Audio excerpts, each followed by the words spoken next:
Bonjour à tous et à toutes, aujourd'hui analyse technique, j'espère que vous allez bien, on a pas mal de choses à voir sur Fantôme partagé gratuitement. J'ai pris une prise de profit, on va voir le AKT qui est revenu dans une zone de reload incroyable, on va voir le BTC ce qu'il nous fait à l'heure actuelle. Bref, on a pas mal de monde à venir voir, comme d'habitude on va essayer de partager un maximum de choses, écoutez bien, on est parti.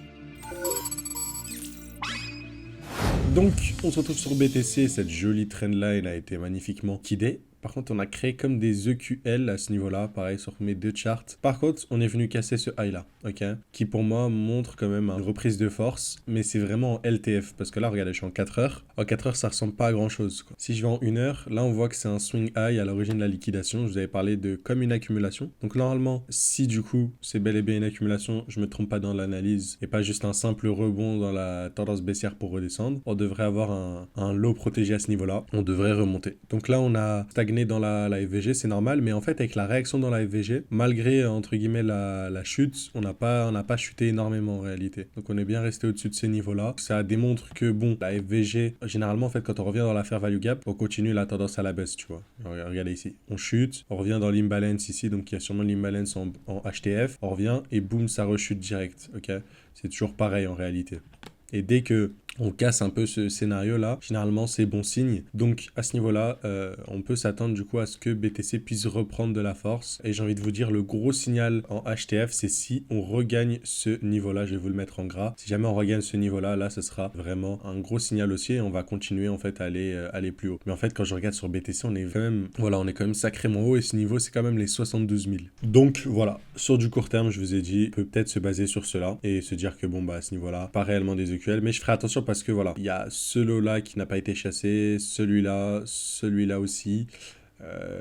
Celui-là aussi, voilà, ça fait quand même pas mal de lots qui n'ont pas été chassés et on n'oublie pas la HTF les amis, on n'oublie pas la HTF que en gros si on chute, le but c'est pas de dire que on va forcément chuter, c'est juste dire que si on chute, il y a aucune inquiétude à avoir et c'est tout à fait normal, hein. Quand on regarde sur l'overextension ici, il y a de l'imbalance à combler, ok, donc on peut venir vraiment, on peut rebondir sur les 0,5 au niveau des 56 000 et voilà, on a d'autres niveaux ici à ce niveau-là, on peut revenir combler tout cela, mais en gros, c'est si on revient, on retrace énormément d'un coup, ça doit bloquer personne. C'est vraiment ça le truc. Ce que je ne pense pas, mais voilà, on sait que dans la HTF, on a des zones comme ça. Et si d'un coup, on peut avoir un flash crash pour faire paniquer tout le monde, qui dé 1 lot, 2 lots, 3 lots, 4 lots, 5 lots, etc. Et là, j'ai un petit truc que j'ai identifié comme une trendline à ce niveau-là, comme une résistance ascendante, qui est assez intéressante à noter, honnêtement. En daily, je vois pas trop de distribution encore, donc comme j'ai pas de, comme je vous ai dit, de pattern comme à ce niveau-là, ou comme lors du dernier cycle, on avait des jolis patterns de distribution à ce niveau-là. Tant que je vois pas trop des trucs comme ça, voilà, ici, c'était magnifique. Tant que je vois pas trop de trucs comme ça, voilà, quoi, ça m'alerte pas plus qu'autre chose. Donc voilà, sur BTC, vous savez, pour moi, là, si je redescends sur de la LTF, ça devrait repartir très prochainement. Et d'ailleurs, hein, j'ai oublié de vous dire, avant le dump, on avait une jolie distribution à ce niveau-là, hein. Création de QH, liquidation, boum. Mais du coup, voilà, la target minimale, c'était la tiers, elle était là. Elle a vite été chassée, on est allé beaucoup plus bas. Donc, à voir où est-ce que tu prenais tes profits et tout. Mais c'était assez intéressant de voir tout ceci. Et du coup, sur BTC, voilà. Après la cassure de ce high-là, on peut avoir reprise de momentum aussi. Par contre, on va aller sur l'Ethereum. On vient de liquider pas mal de QL, qui montre pour moi aussi une jolie reprise de momentum haussier. On a comme ici un peu une accumulation. Ok, à ce niveau-là, si je vous montre, création de QL chasse. J'attends toujours... donc là, en fait, le lot à l'origine de ce truc-là, il a été cassé. Mais bon, on a vite rechuté. Peut-être confirmation d'une tendance haussière si on a une cassure de ce high-là. Donc en gros, on aurait déjà première explosion ici. Là, on est dans le retracement. Et si on casse du coup le deuxième high, ça peut confirmer une reprise de tendance haussière. Mais là, sur l'Ether, c'est ce qu'on a. Mais voilà, on commence à arriver sur pas mal de lots qui commencent à être pas chassés, en gros. Donc celui-là. Tu vois, il y a les petites TL, on liquide tout le monde comme ça. Mais ça reste quand même des lots où beaucoup de gens vont sûrement cacher des stop-loss. Et voilà. Et quand tu regardes sur du weekly, on n'oublie pas aussi, toujours. J'aime bien vraiment vous rappeler tout cela. Mais on a vraiment des targets. Si on regarde sur l'overextension, là, ça ressemble à un début de retracement d'ailleurs. Si on n'a pas de retracement, pour moi, ça va rebondir, hein. J'ai rechargé de l'Ether à 3000 dans la FVG ici, 3600. Mais en tout cas, si Ether redescend dans ces zones-là, 3100, 2900 et 2600, moi, ça m'étonnerait pas du tout. Et ce serait l'une des dernières zones de recharge, mais malheureusement, en fait, comme les gens, ils veulent tous acheter, et dès qu'on va arriver dans ces zones-là, tout le monde va paniquer, personne n'achètera. Mais en tout cas, voilà. Côté BTC Ether, on n'oublie pas, beaucoup de lots pas chassés, ok. même si je pense qu'on va rebondir maintenant et que le retracement pourrait ne pas avoir lieu encore. Ok, surtout qu'on a laissé un peu comme des EQH en haut là sur Ether, comme une résistance que tout le monde short au niveau des 4000 $. Donc ce serait pas impossible qu'on vienne la chasser. Et quand tu regardes en fait sur du daily, peut-être pas sur du daily en réalité, peut-être que sur du daily on est sur une plus grosse distrib potentiellement pour retracer plus bas, on verra bien. En tout cas sur Ether je suis toujours haussier, mais oubliez pas toujours qu'on est très très vertical, donc faites attention à vous. Rentrez par exemple maintenant sur l'Ether, en fait c'est ça que vous devez prendre en compte, c'est ça que je voulais vous raconter, c'est le risque ratio en fait. Le potentiel à la baisse et le potentiel à la hausse, il est colossal en fait, donc c'est énormément de risques. Imaginons que je rentre sur l'Ether à 3700, j'ai quand même des risques que l'Ether descende autour des 2800, donc je peux perdre énormément, je peux venir perdre jusqu'à l'ordre de plus de 20% sur mon truc, et si on regarde l'ATH de l'Ether, qui est autour des 4000, je sais plus combien. Voilà, genre il y a RR de 1, genre il y a autant de potentiel à la baisse que à la hausse pour l'instant, jusqu'à l'ATH, ok. Bien évidemment, il va faire des plus hauts et tout, mais vous voyez que c'est pas aussi pertinent que quand on était positionné à 2000 $, etc. Donc honnêtement, sur l'Ether,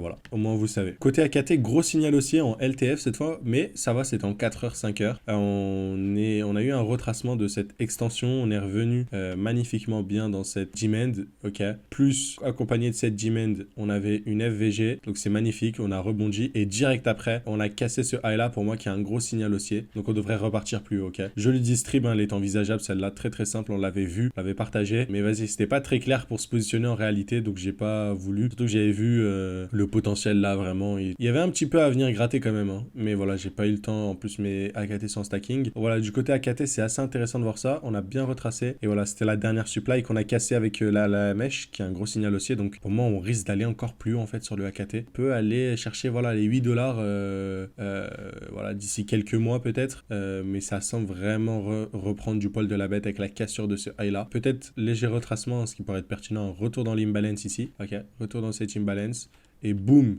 après le retour dans cette imbalance, ça repart tout simplement de plus belle. Et voilà, en tout cas, c'est assez intéressant de voir tout cela. Très très ravi de voir cela sur le AKT. Très très explosif. Côté FTM, on a pris des profits les amis. Donc voilà, on est sur le x2. On avait partagé ça sur la chaîne, vous avez dit on va revenir dans cette supply. Pour moi, on peut aller beaucoup plus haut, hein. Pourquoi j'ai vendu je devais rotate en fait des liquidités ailleurs pour d'autres choses, donc c'est pour ça. Mais en réalité, c'est intéressant de rester encore. Mais voilà, je suis en x2,2, je sais pas, je vais gratter quoi de plus. J'ai fait ça en à peine 2 semaines. Performance moyenne de la bourse, c'est 10% par an. Voilà, j'ai fait 10 années de bourse en l'espace de 2 semaines. Donc voilà, je sais pas ce qu'il y a de plus à gratter, mis à part quelques pourcentages. En fait, en vrai, gratter jusqu'à là, c'est intéressant, hein, parce que jusqu'à 1,37, je serai en x3. Je serai en x3 à ce niveau-là, ce qui n'est pas négligeable. J'ai décidé de prendre des profits. Mais voilà, en tout cas, c'est toujours envisageable. Magnifiquement forecast sur la chaîne YouTube. Donc voilà, je suis ravi de cela. Je vous rappelle d'ailleurs que vous pouvez rejoindre notre école d'analyse technique GAZ Composite. Voilà, c'est là-bas qu'on partage les analyses, etc. Notamment en exclusivité, il y a le portefeuille spécial bull market qu'on a fait. Donc là, à l'heure actuelle, on est monté aussi haut que 17 000 $. Il est monté beaucoup plus haut là. On va avoir une update. Mais voilà, en tout cas, c'est un portefeuille qu'on a commencé avec 500 $ qu'on monte. Et en fait, toutes les crypto-monnaies qu'il y a dedans, il y en a 20. On vous les partage, on va partager les analyses dessus selon nous, quand est-ce que c'est pertinent, les zones de recharge, voilà, de vente, etc., quand on a des analyses pertinentes. Et ça, je vous montre vraiment un élève qui a réussi en seulement une journée, vraiment, on est en spot là, à faire des résultats colossaux. Voilà, vraiment, je suis assez fier de cela. Donc, il avait fait 600 $ en une journée sur Binance, ça c'est sur KuCoin, il a fait 200, sur Bybit 300, et quand on regarde le PNL total, voilà, sur Bybit, sur les 30 derniers jours, il est sur un PNL total de 1100 $, sur KuCoin de 1780 $, vous avez vu, assez colossal, il est passé de 4332 à 6316 seulement sur KuCoin, donc assez fou. Et sur Binance, donc là j'ai pas mis le screen, il avait fait environ 2000 $ de profit seulement en spot. Donc voilà, en tout cas il m'a fait un petit message juste ici, et voilà, je voulais le remercier de m'avoir déjà partagé cela, mais c'est surtout, il me remercie moi, ok, mais c'est surtout grâce à lui, les efforts qu'il fournit tous les week-ends, il est là dans les lives interactifs qu'on fait, il participe, il envoie les analyses, il demande des questions, donc voilà, c'est le genre de profil qu'on adore. Et si jamais ça vous intéresse vous aussi, réservez un petit appel avec nous, c'est nous qui répondons, pas des closers, et on voit si votre profil il est adéquat pour rejoindre l'école. Et bien évidemment, dès que vous rejoignez, vous avez accès au portefeuille, aux analyses, etc. Vous avez une petite évaluation pour regarder vos compétences, et dès que vous avez passé l'évaluation, vous pouvez commencer à chatter avec les autres élèves, et c'est là que les choses sérieuses commencent. Vous venez tous les week-ends, on est en espèce d'appel Zoom, live interactive Zoom, quoi. Et voilà, donc si jamais ça vous intéresse, vous avez tout dans la description, dépêchez-vous, le halving approche à gros pas, et vraiment cette opportunité crypto commence à se refermer petit à petit, honnêtement. Si vous n'êtes pas formé là, vous n'avez plus le temps de faire des erreurs faire dans le laps de temps qui nous reste pour moi. On voit énormément d'altcoins revenir dans ces supplies-là. Les vidéos ici, c'est très bien, je vous apprends pas mal de choses, je vous explique pas mal de choses, je vous partage pas mal d'analyses, mais si jamais vous voulez passer à la vitesse supérieure, être accompagné, n'hésitez pas, c'est 1 an, ok, vous payez une fois et vous êtes accompagné pendant 1 année, voilà, assez fou. Côté